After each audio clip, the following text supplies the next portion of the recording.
OSHA 1926.352, Fire Prevention. 1926.352, A. When practical, objects to be welded, cut, or heated shall be moved to a designated safe location, or, if the objects to be welded, cut, or heated cannot be readily moved, all movable fire hazards in the vicinity shall be taken to a safe place, or otherwise protected. 1926.352, B. If the object to be welded, cut, or heated cannot be moved, and if all the fire hazards cannot be removed, positive means shall be taken to confine the heat, sparks, and slag, and to protect the immovable fire hazards from them. 1926.352, C. No welding, cutting, or heating shall be done where the application of flammable paints, or the presence of other flammable compounds, or heavy dust concentrations creates a hazard.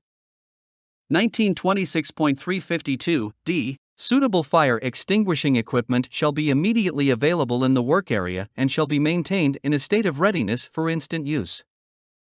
1926.352, E. When the welding, cutting, or heating operation is such that normal fire prevention precautions are not sufficient, additional personnel shall be assigned to guard against fire while the actual welding, cutting, or heating operation is being performed, and for a sufficient period of time after completion of the work to ensure that no possibility of fire exists.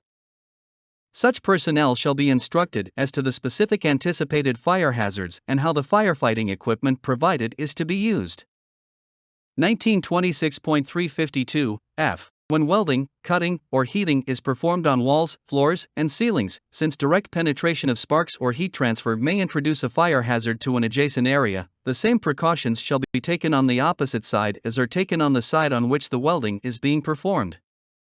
1926.352, G. For the elimination of possible fire in enclosed spaces as a result of gas escaping through leaking or improperly closed torch valves, the gas supply to the torch shall be positively shut off at some point outside the enclosed space whenever the torch is not to be used or whenever the torch is left unattended for a substantial period of time, such as during the lunch period.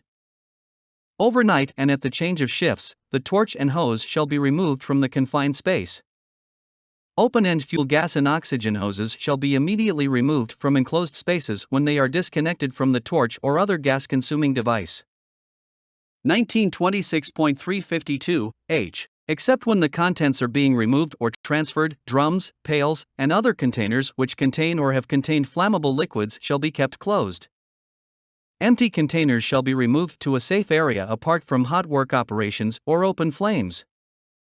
1926.352, I. Drums, containers, or hollow structures which have contained toxic or flammable substances shall, before welding, cutting, or heating is undertaken on them, either be filled with water or thoroughly cleaned of such substances and ventilated and tested.